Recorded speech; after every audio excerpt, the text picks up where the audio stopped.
All right, what is going on today, guys? Welcome to the Jason Wojo podcast. I have one of my good friends on, Rene Lacad. He is the founder of Lacad Advertisement, an advertising agency that's partnered with over 20 plus businesses and generated over $30 million plus in online revenue.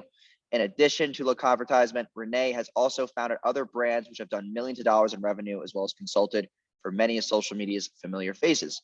His lifestyle content caught traction on social media, where he's been able to reach millions of people and help aspiring entrepreneurs break free from the 9 to 5. What's going on, bro? What's good, man? It's good to see Dude. you. Yeah, good Where to you see you at? too, bro. Where you at? I'm in Vegas right now. Vegas partying? Maybe later. Yeah. Bro, you were literally in Vegas. Yeah, I was in Vegas not 2 too weeks long ago. I was And there then too. you had 2 girls with you, and you were like in some like penthouse or some I shit. know. It was 4, but yeah, I was telling you, man, like to come, but you were leaving that day. So I was like, all right. It's unfortunate, bro. But all right, so the one way that I found out a little bit more about you was that 90-day challenge that you did. Mm-hmm. So I want to kind of go over that first. Yeah, man. And kind of like walk me through the actual thought process on how you basically took this brand off the ground from like, I don't remember what the last number was, but I think it was around like 400 grand. And Yeah. basically, like, what was your thought process going into that? And like, how do you launch something so fast? So that, like, because there's people who are listening to this who like, they just dwell or like don't launch stuff as fast. So I kind of want to go through your thought process. Right. So the thought process essentially was, I've been doing this entrepreneur stuff for a fairly long time. I want to say like 3 or 4 years, where I've been in front of the camera, like teaching people, not necessarily even teaching people, but being an example, quote unquote. Right. And you only see it from your perspective when you're in front of the camera. Like with you now, it's easy for us to say like, oh, go fucking work your ass off, go hustle, go do this. But it's another thing for us to like, when we don't have to worry about the bills, right? When you have a fucking McLaren sitting in your front yard, it's easy for you to say, oh, go fucking hustle. That's how you got this. It's harder to like do it. Because to me, at least, I was like, why would I do this still? Like, I don't have to do that anymore. I'm fucking rich already. So I had an event. I was telling all these kids to hustle. And then midway through the event, I started feeling weird. I was like, fuck, man. Like, I'm saying this stuff. Do I actually believe this? Do I believe what I'm saying? Or am I being like a snake oil salesman, a fucking like one of those guys? So I was like, all right, fuck it, let's put it to the test. I decided to do this 90-day challenge. And the 90-day challenge was to try and scale a business from 0 to 1 million in 90 days. With the contingent on me only spending $5 a day, right? Because it's easy to take a business to $1 million a day if you spend like 500 grand. But if you're spending $5 a day, that's where it gets really fucking tricky. So essentially, this is the business I launched, by the way, Unlimited. It's a little brain pill. I'll send you some so you could try it. Dope. Let me know Thanks, what you bro. think. But yeah, plug. But pretty much I was like, let me launch this business.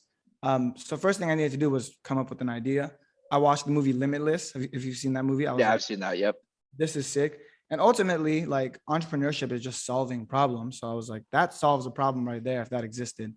So I found a partner that can make it, right?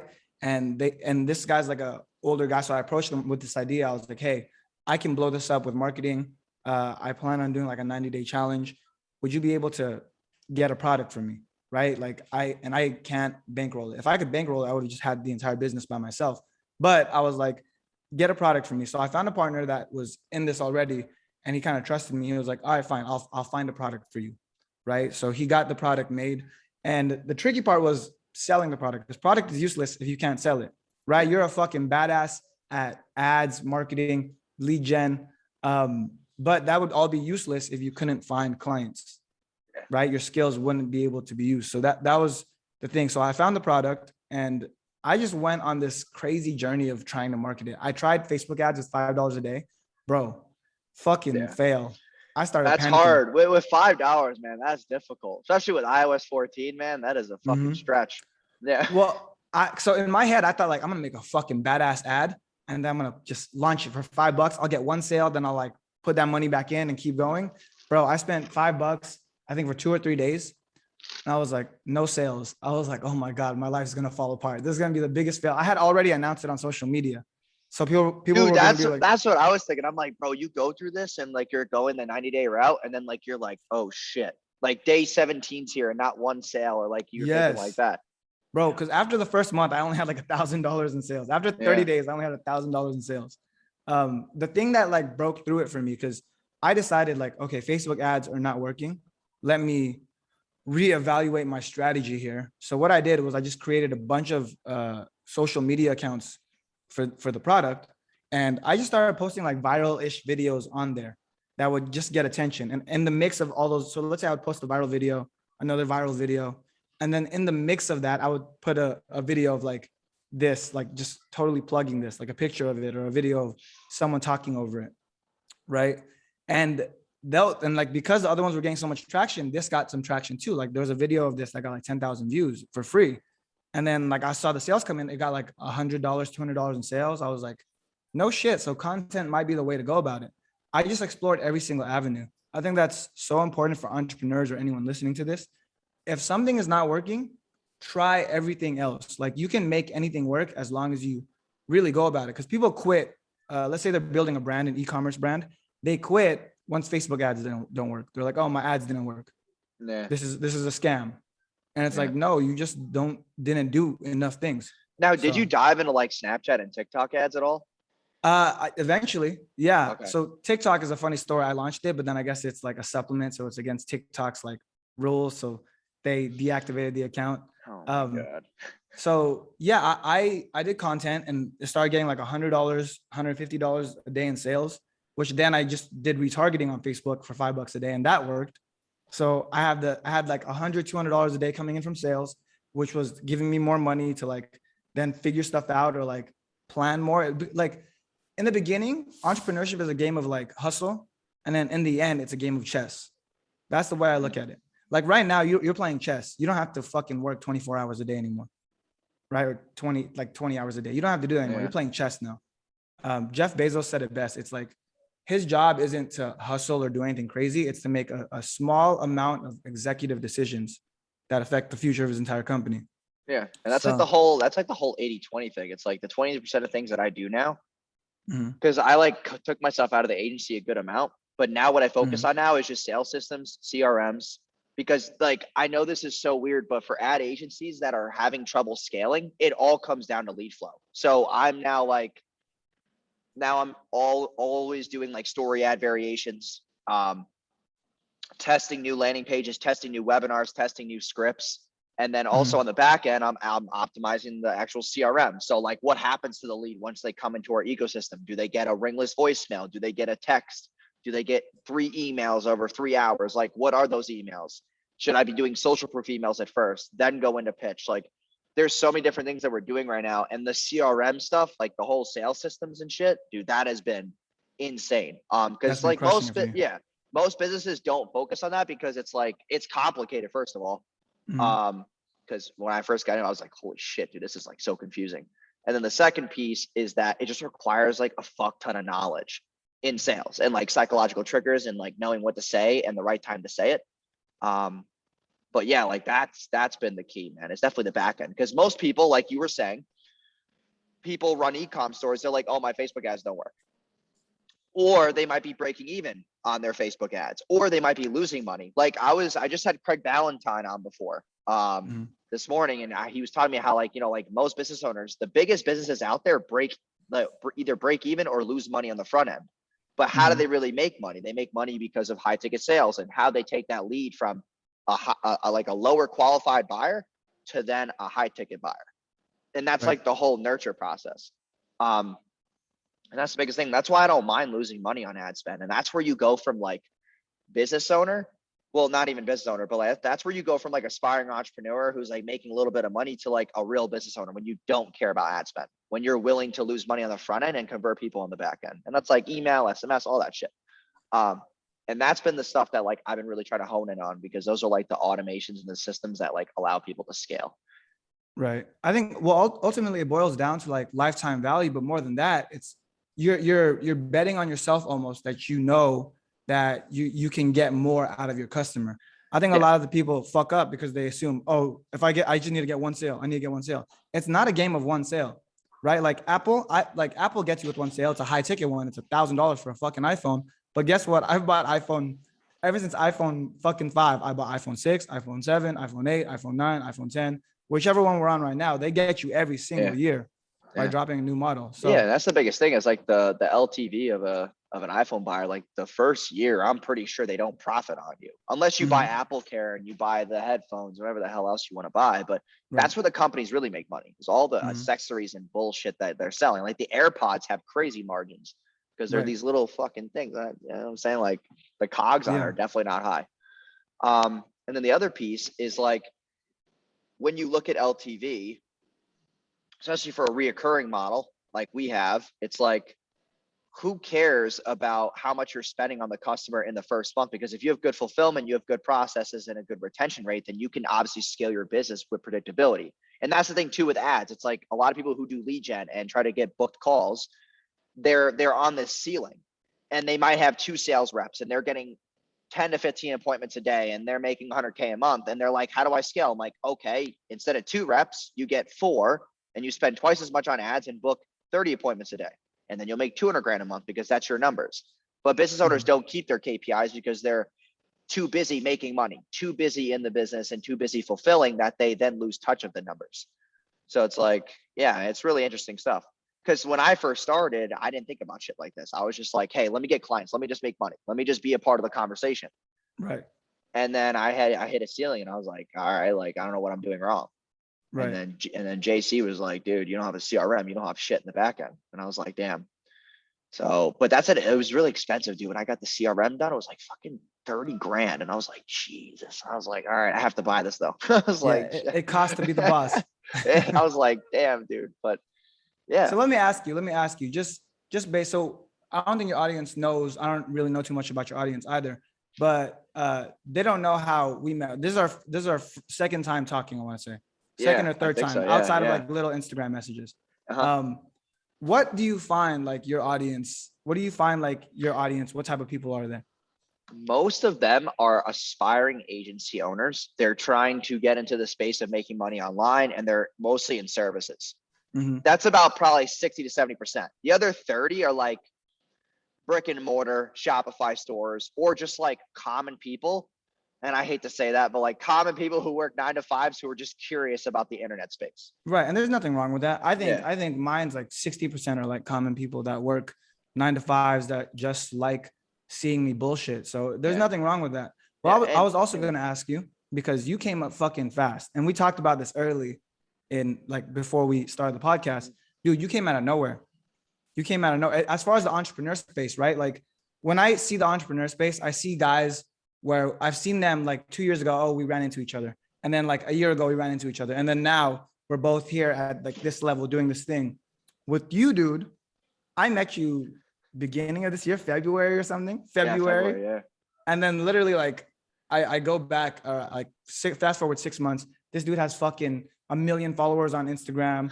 He's pumping out content every single day. He's just going ham. I'm like, where the fuck did this guy come from? He bought a fucking McLaren.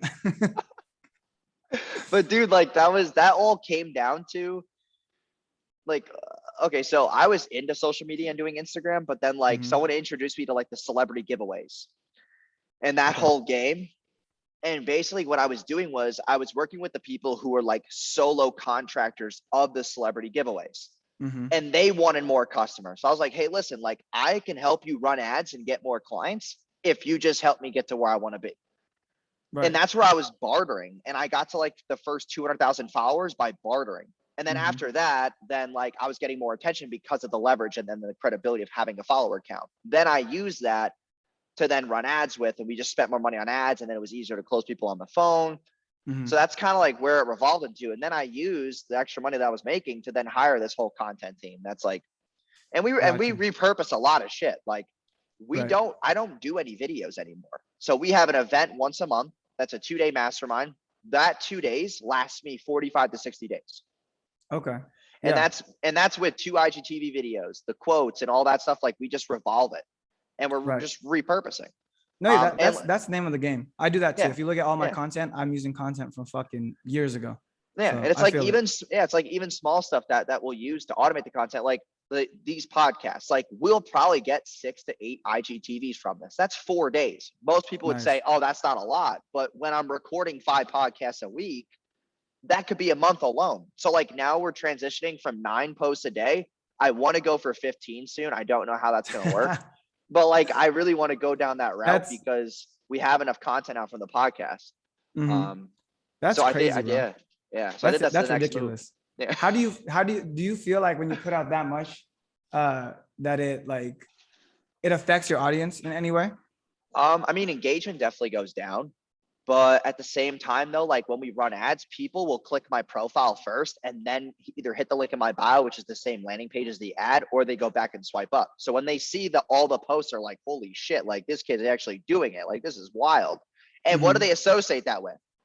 They associate that with some of the biggest pillars on Instagram, like Gary Vee, Grant Cardone, guys who post 10 to 15 pieces of micro content a day. True. And then we started seeing that, like when we do our sales training every week, we go through a Google Doc with FAQs and we go over the biggest questions or things that we're seeing from the clients. And they always fucking say, like, I always see this kid. Every time I refresh my feed, he just pops up and it's like, what the hell? So I was like, all right, well, if that's the case and that's the opening line on the phone call, then we should probably post 15 times a day instead of 9 and really blow them away. So, and it's just like the biggest thing, like even in the econ world, the best upsell is more of the same or faster, better results. And it's like, that's the same shit here. It's like, they get this, okay, more of the same should be more content. And dude, the crazy part is, and I know you do well, dude, I only spend $2,000 a month to run my entire Instagram. That's it. That's crazy. I think it's like $1,900 with the VAs and the Upwork person. That's it. It's just it's like a little bit under $2,000. That's it. That's wild. Yeah. It's, I think with that, right, there's a fine line between, people hate posting content because that's my thing. I'm like, content is king. Post a fuckload of content. That's how if you want to blow anything up, you post a lot. People are like, oh, but I'm going to annoy people. You're not going to fucking annoy people. You're going to bother people no matter what.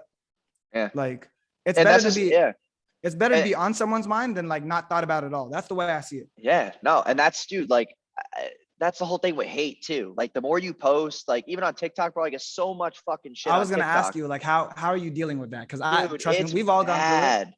What kind of stuff do you get? I just like, I get shit where it's like, oh, he's talking in front of chairs, like empty chairs, or like, where are the people? He's paying them. I'm just like, dude, like that's not even the case. So like but that I just like kind of ignore now because it's like, I know the real answer. And I'm going to stay true to my transparency of like, yeah, like, yes, there's not 200 people behind me. I get that. Like, we're not fucking Grant Cardone, but like, there's 20 to 25 people there who are sitting there trying to learn shit. Like, I just don't like, to me, it's just whatever. Like, I know that I'm posting the content, I'm getting attention. But the other thing too is, man, is to be quite frank, I'm so busy with other shit throughout the day that it's like, dude, that's not even going to take up my energy. Like, I have so many other things to do. So you just ignore it. That's yeah, completely. Yeah. I mean, in the beginning, I used to care because that's why I wasn't posting a lot, because I was like, oh, like people are going to be mad. Oh, they just shut the lights off over here. What the hell? Okay. That was weird. And like, that's what I used to care about. And then I was like, you know what? Like, I need to make more money and post more. So like, you know what? Like, I'm just going to like not look at my comments and just fuck it all. And that's really just the state of my life where I got to. Plus, man, it's like too much energy to give a shit about that stuff. Like, I respect it, bro. I respect it. You're a bigger man than me. I respond to a lot of them. Is it like one of those little sensors? Yeah. What the hell, dude? I'm in a hotel right now in Vegas, and it's like, oh, so weird, bro. All right. I mean, I don't really care. It's whatever. Okay. We can still see you. Yeah. Yeah, man. You're a bigger man than me. When I get hate comments to this day, like a lot of them, I'll let them slide. Right. Yeah. Most people have like learned their lesson, and also like, I'm not the one. Just don't mess with me. I made an example of a lot of people, and the hate comments stopped. But they still come around, and usually I don't care. The ones I do care is when they like lie or like they say something just like so untrue. That's when they lie is what bugs me, right? Yeah. If they say something like, "Oh, you're bragging or you're flexing," I'm kind of like, cool. I might be. Whatever. Yeah, but that's like lifestyle, bro. Like, live your life. Like, I see you doing stuff on like, especially with like Vegas and shit. I was like, dude, that's so dope. Like, live your life, dude. Like, so I don't know. Yeah. How do you feel when people call you a scam artist though? That kind of sucks. Because because then you feel like you have an obligation or a fiduciary duty to prove it wrong, or like reply, or like say that this thing's not rented or this thing's not this. And it's like, I'm like, dude, there's so much energy though. I'm just like, fuck these people, man. It's also, It's just like yeah, it's annoying. also an indicator that you made it though. I think when people start saying your stuff is rented. So here's a Yeah. great example. A bunch of people said my house was an Airbnb. I was like, damn, I must be balling if I rented an Airbnb for an entire year, right? Or Yeah. like I mean, dude, it'd be more expensive if it was an Airbnb. yeah, exactly. Or those, like I've seen some crazy shit. I had a YouTube video that went viral, has like 600,000 views. And the comments are like, oh, if you're so rich, why are you standing in front of a green screen? I'm like, this is not a green screen. This is my house. And it's like ridiculous, ridiculous. I don't know. Like the hate is definitely one thing that gets to a lot of people. It's like, I'm proud of you for not giving into that. Cause I saw you post about it the other day. I was like, ooh, make an example of them. Dude, but Udit was the one who was looking at that stuff because he's like the guy who posts some of the content.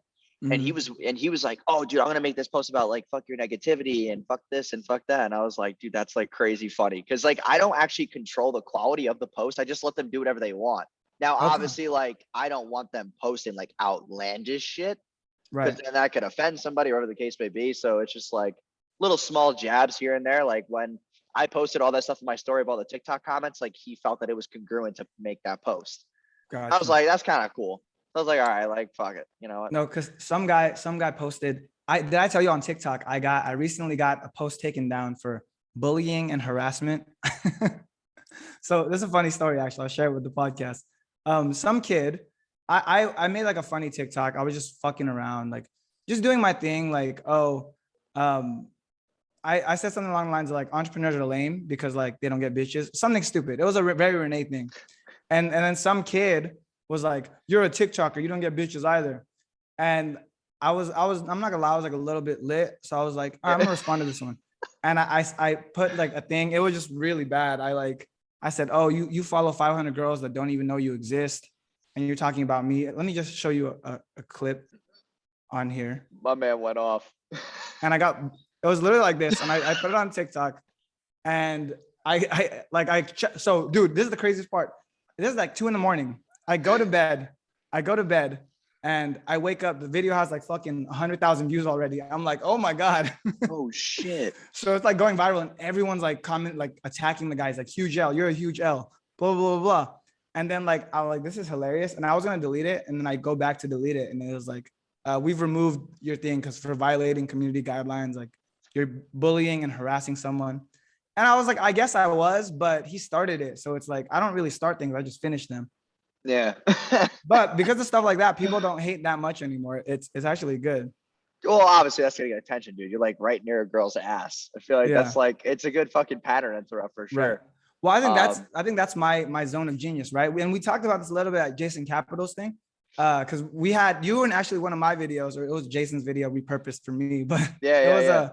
it was you were talking about like the Maserati, because I think you're a really, really, really fucking smart guy, bro. Your technical expertise with everything, you're just like you're one of the best in the world. That's like undoubtedly, especially how fast you're doing it. With me, I don't feel like I'm that guy. I don't feel like I can if I wanted to, but it'd just be harder for me because that's not where my natural like zone of genius is. Uh-huh. So I feel like my one thing I'm good is like those pattern interrupts and like getting people's attention, Yeah. uh, saying things that are a little out of pocket that'll catch you enough to be like, okay, I can still respect what he's saying, but it was like the delivery was weird. I think that's like where my zone of genius is. So that brings me to my next question with you, right? We have a mutual friend, Imad, and Yep, we do. he's Yeah. he's in my like inner circle like Yeah. mentorship program. It's like a year-long thing, and we were having like a conversation. He's talking about like his funnel and his lead gen, right? And I was like, bro, Wojo, he's the fucking best at that. You should have Yeah. no issues with that. But I think with him, he was just overthinking a lot. He's like, but what if like this and this and this? I was like, bro, at the end of the Dude, day, he always overthinks. He always yes, overthinks it. And I I'm literally happy you explained it agree. to him in a webinar. Like I gave him a script for a webinar and we're trying to get it up. And he's like asking me all these questions, like overthinking the whole process when all guys want is to get laid. And that's Bro, literally okay. all they fucking care about. I'm happy that we're on the same page because I said the exact same thing to him. Yeah. But like my second thing to that was I'm big. I hate where like internet marketing has gone. Not necessarily like kind of the stuff you do, but not necessarily. I think people rely too heavily on that stuff. where back in the day, in the marketing old days, it was very, very heavily dependent on like the creative, right? I'm super heavy on the creative. Like my mentor, Ty Lopez, he blew up not because he knew like the best targeting secrets or the best like sales funnel. Obviously, he got all that stuff too. But he started with a great fucking Here in My Garage commercial. Have you seen that? I'm assuming you have. Yeah. And the way I see it, right? It's like people rely too much. They think Facebook is going to save their lives. They think Facebook algorithm, Facebook pixel is going to save their lives. When in reality, if you had a good ad, like a one of a kind ad that can stop anyone, that can get anyone's attention, you can target broad. You can leave it open. You don't have to target anyone. Just drop the ad and you'll see results. Yeah. So, I mean, what, like, how heavy do you think, if you had to put a percentage on it, like a number on it, like if you're going creative versus like targeting workflow, like how heavy would you? Okay. Now this is a good one. So I would say that 60% of the game is actually your offer and how sexy it is. Because if your offer causes a behavioral change, it causes too much friction, it makes people think too hard, then most humans can't deal with that. Because there's two things about people that I've kind of learned over the years and I've seen is that, and I go to a lot of events, I see kids who are so excited to learn and do stuff, but like there's two things about them. Number one is common sense does not exist that much anymore. Agreed. Number two is most people are just really lazy. And if you can't accommodate to those two things and your offer does not suffice that, then you're basically throwing money down the drain. And that's why like done for you templates, fill in the blank, one-on-one coach, stuff like that. Those are like really sexy offers because they cause less friction, because it's like a plug and play. It's the magic bullet that people want. Right. The other 30%, so 60% is the offer. 30%, I really do believe, is the creative, because that's what really gets the traffic from your designated ideal customer then to your actual funnel. And then the other 10% is just having a decent landing page that grabs their info, talks about it in a persuasive manner, has social proof, FAQs, all that shit, the 9 yards. And then also like the targeting, because like we could talk about targeting hacks and targeting tricks, but at the end of the day, if the ad can go on broad and win, then you've done the first two things correctly, and the rest of it's history. Right. My add-on to that, right? Let's say, because I think that's great. Like what you're saying is I agree 100%. Everything you said is 100% accurate, but that's in terms of like almost like e-learning or something service-based. How, like when it comes to like e-commerce and stuff, right? Like how does, because with the offer is just a product. Yeah. So that, I mean, that's like you tweaking it into the uniqueness of it. Right. So like, okay, if we're going like just e-com, I mean, I think that probably 30 to 40% is definitely the uniqueness in the way you sell it. That it doesn't look like everybody else's shit. The branding. Yeah. Okay. I agree with that. And then another good 30% is definitely like 30 to 50% after that is definitely the creative, because the creative is, if you have one good creative, that can last you a very long time. And you see it all the time with like companies like Dollar Shave Club, right? They had this viral commercial that got like 1 billion views. And then that led to them like blowing up and then later selling the company for like $1 billion or something. So it's like, I'm just heavy on that side of things, but everything you said, I agree 100% with. Yeah, because that video can then have a ton of engagement. It can have a ton of shares and comments, and then like it can rank higher on the Facebook feed as well. Right. So as long as you have, did you just hear that guy? Yeah. We just got that live on the podcast. Did you just hear that? No, this is really happening. What is? He just said fuck social media. Oh my God, that guy's selling. What are you looking at? This guy's like over here yelling at me as he walks by. He says that I'm loud as fuck and fuck social media. He literally just said that in front of me. Did you hear that? This is so funny. This is hilarious. Holy shit. Okay, never mind. But are you fucking serious? Okay, dude, this guy's like raging over here by the stairs. That's hilarious. Where are you at? You're in a hotel? I'm in a conference room hallway because they wouldn't let me use a conference room. And then I'm about to move to this desk over there for my next podcast. But like, dude, what the fuck? So weird. What in the world? So yeah, that just happened. I'll have to watch this back because I have noise canceling headphones on. So like I had to like click the button here to not let it do that. And then I just heard him. What the hell, dude? So weird. All right. Well, Yeah, so the creative can then have enough like engagement to then be scaled out and touch new lookalike audiences and like that whole 9 yards.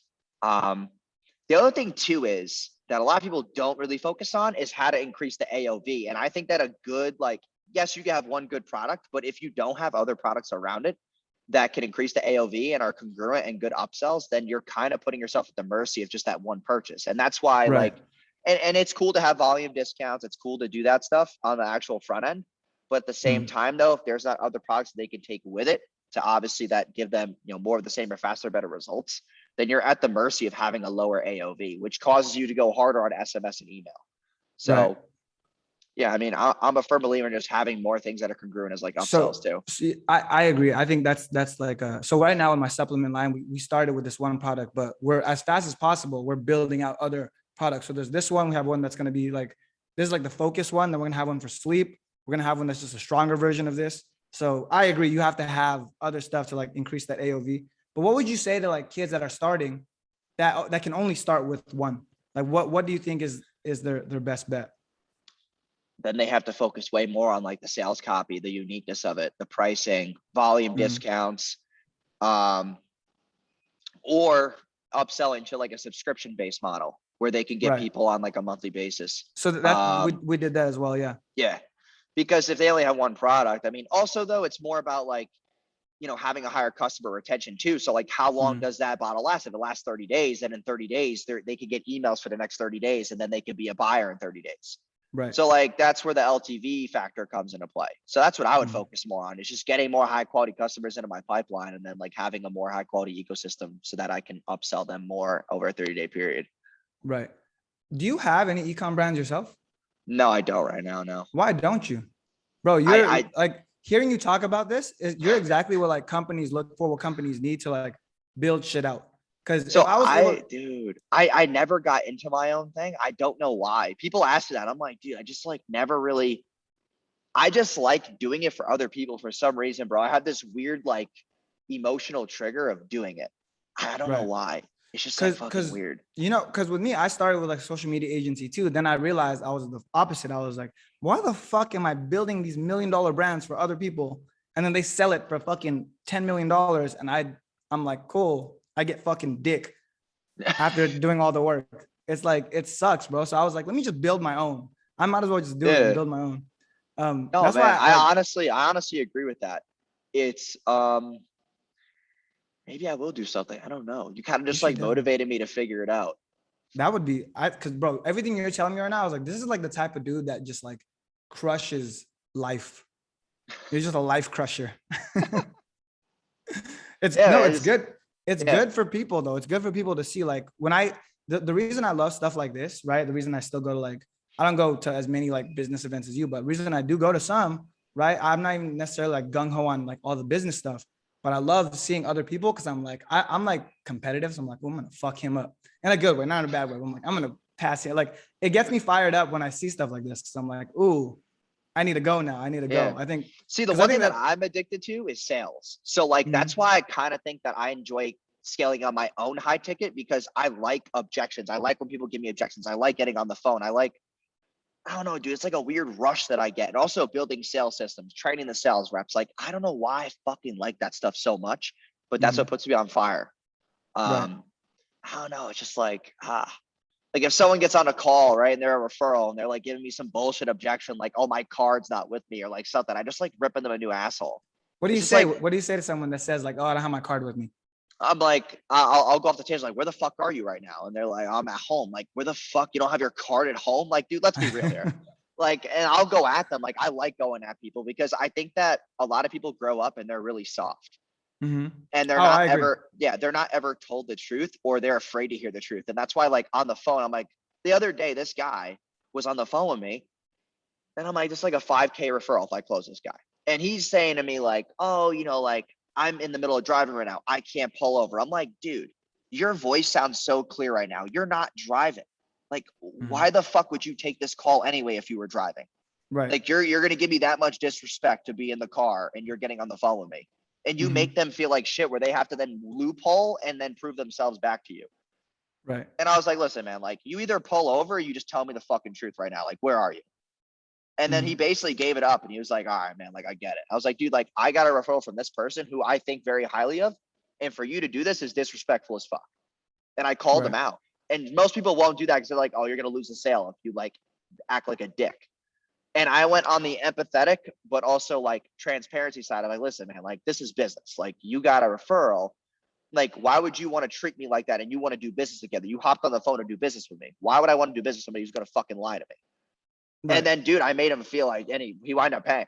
And he was like, shit, dude. Because then you put them in a phase of like having to prove themselves. That's it. I think what it is, it just all boils down to like honesty, authenticity. Like people think like, oh, with sales, you can't be mean to them. It's not that you can't be mean to them. You just can't lie to them. If you're honest, I think it's fine. But when you start lying to someone, that's when it becomes unethical and it becomes sleazy and you don't feel good after that. But when you're doing it ethically, like let's say someone gives you an objection and you're just telling them the truth, I think that, and people feel that too when they're on the call, right? Like a lot of communication is nonverbal. So it's like they feel it in the way you speak, the way your tone is, the way they can, like, it's something crazy. Like I heard someone tell me this. Girls can hear when you're smiling on the phone. It's weird. Yep. Like if you're talking to a girl on the phone, she can tell when you're smiling. It's crazy. But that, because human beings are like that though. Like we're just, we can tell a lot of things, like I said, by your voice, by the tone, by the speed. Like there's so many different things that we don't even try and do, that we don't even try and like pick up on. Yeah, dude, that's a good point. I mean, I usually FaceTime girls.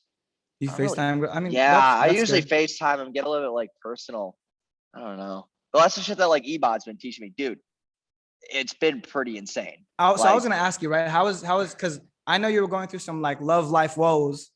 Dude, I was going through in the some beginning. shit. Yeah. How is it improved? Not only with one, the dating coach you hired, but two, with the increase of like your clout per se. So like, I would say that now I'm attracting women who are like way sexier and like just way more attractive. Because before, like, it was just like it was just like really too normal. And then now it's more like people who are entrepreneurs who understand me, because I'm like magnetizing women who like think that what I do and the way I carry myself is more attractive. But what was happening was that earlier, even though I was doing this, women would actually get it like, and I know that was a whole like thing with the JC clip on TikTok, but like, dude, there were women who were like, hey, like I literally can't keep up with you.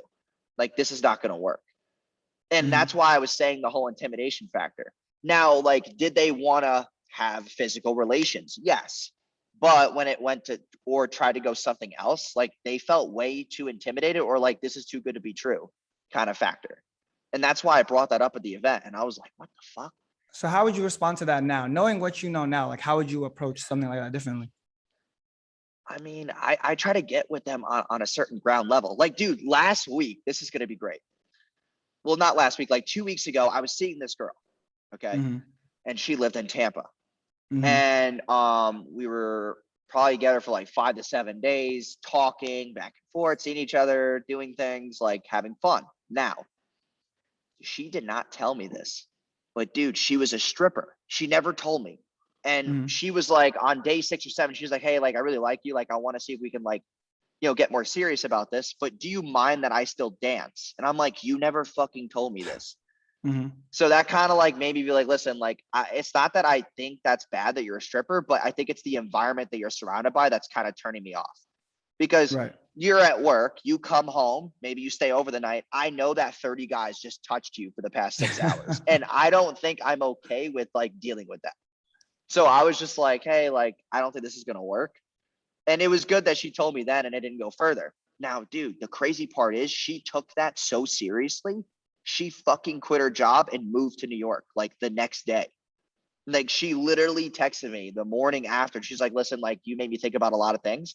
I'm driving to New York today and I'm moving. And I was like, what the fuck? How crazy. Like, dude, I was like, holy shit. And I felt good and bad because I was like, I didn't mean to like say anything rude. I just literally said like, hey, like the environment of you being in that is just like not something that I should be around right now. So it's just really fucking weird. And then like, there was this one girl. How old are you? 24. 24. Okay. Yeah. And there was this one girl I was seeing, and then like she went back home and she couldn't do the distance.